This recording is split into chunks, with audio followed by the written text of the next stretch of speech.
Royal Challengers Bengaluru ತಂಡ loyal ಆಗಿರುವ ಅಭಿಮಾನಿಗಳಿಗೆ ಗುಡ್ ನ್ಯೂಸ್ ನೀಡಿದ ಆರ್ಸಿಬಿ. ಚಿನ್ನಸ್ವಾಮಿಗೆ ಮರಳಿದ IPL. ಚಿನ್ನಸ್ವಾಮಿ ಮಾತ್ರ ಒಂದೇ ಅಲ್ಲ, ಆರ್ಸಿಬಿಯ home ground.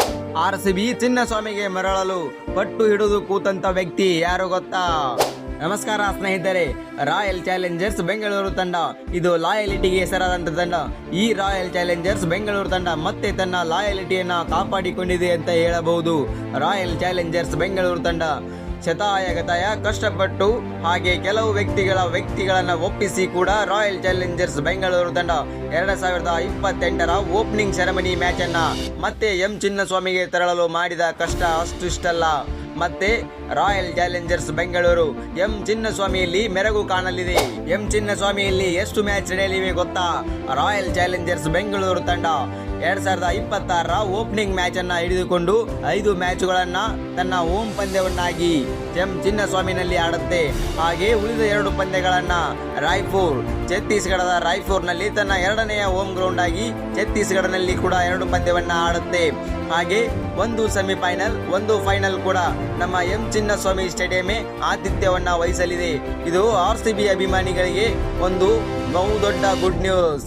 Royal Challengers Bengaluru ತಂಡ ಚಿನ್ನಸ್ವಾಮಿಗೆ ಮರಳಲು ಹಿಂದಿರುವಂತ ಕೈ ಯಾವುದು ಗೊತ್ತಾ?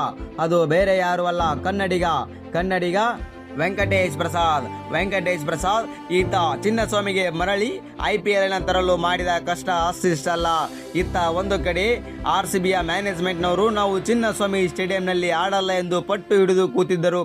ಮತ್ತೊಂದು ಕಡೆ ನಮ್ಮ ಕರ್ನಾಟಕದ CM ಅವರು ಕೂಡ ಅಲ್ಲಿ ನಡೆಯುವ ದುರ್ಘಟನೆಗಳಿಗೆ ಆರ್ಸಿಬಿ ಮ್ಯಾನೇಜ್ಮೆಂಟೇ ಕಾರಣ ಎನ್ನುವಂತ ಕಾಯ್ದೆಯನ್ನು ಕೂಡ ತಂದು ಬಿಟ್ಟಿದ್ದರು. ಹಾಗಾಗಿ ಆರ್ಸಿಬಿ ಮ್ಯಾನೇಜ್ಮೆಂಟ್ ಚಿನ್ನಸ್ವಾಮಿ ಸ್ಟೇಡಿಯಂನಲ್ಲಿ ಆಡಲು ಹಿಂದೇಟನ್ನ ಹಾಕುತ್ತಿತ್ತು.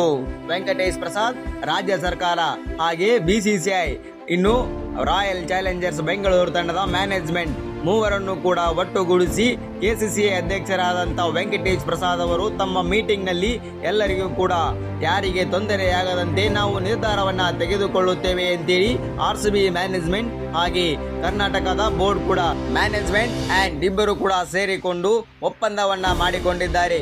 ಯಾವುದೇ ತರಹದ ಅಹಿತಕರ ಘಟನೆಯನ್ನ ನಡೆಯುವುದಕ್ಕೆ ನಾವು ಬಿಡೋದಿಲ್ಲ ಎಂದು ಒಪ್ಪಂದದಲ್ಲಿ ಕೂಡ ಮಾಡಲಾಗಿದೆ. ರಾಯಲ್ ಚಾಲೆಂಜರ್ಸ್ ಬೆಂಗಳೂರು ತಂಡ ಮತ್ತೆ ಚಿನ್ನಸ್ವಾಮಿಗೆ ಮರಳಲು ಇದರ ಹಿಂದಿರುವಂತಹ ಕೈ ಅದು ನಮ್ಮ ವೆಂಕಟೇಶ್ ಪ್ರಸಾದ್ ಅವರಿಗೆ ಬಹುಪಾಲು ಕೊಡುಗೆ ಸಲ್ಲಲೇಬೇಕು. ರಾಯಲ್ಸ್ ಇಂದು ಚಿನ್ನಸ್ವಾಮಿ ಸ್ಟೇಡಿಯಂನಲ್ಲಿ ಆಡಲು ಬಹುಮುಖ್ಯ ಕಾರಣನೇ ವೆಂಕಟೇಶ್ ಪ್ರಸಾದ್ ಅವರು.